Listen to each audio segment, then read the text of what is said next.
Why does your scanner show the P1051 engine code? What does it mean?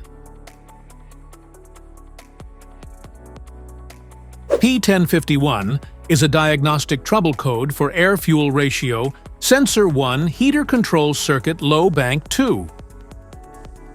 This engine code indicates that the current amperage in the heater control circuit for the air-fuel ratio Sensor 1 in Bank 2 is out of the normal range. Under this circumstance, short-distance driving is permitted, but your vehicle should be repaired as soon as possible. So what causes this imbalance here are the most common culprits.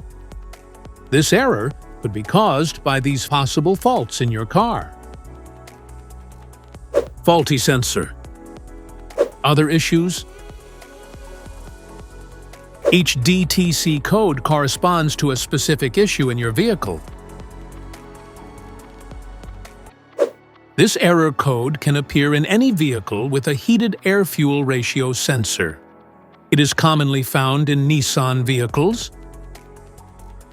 If you want to fix this error code, let us know in the comments section. We will definitely make the video on your demand. If you like this video, don't forget to subscribe to our channel. Thanks for watching.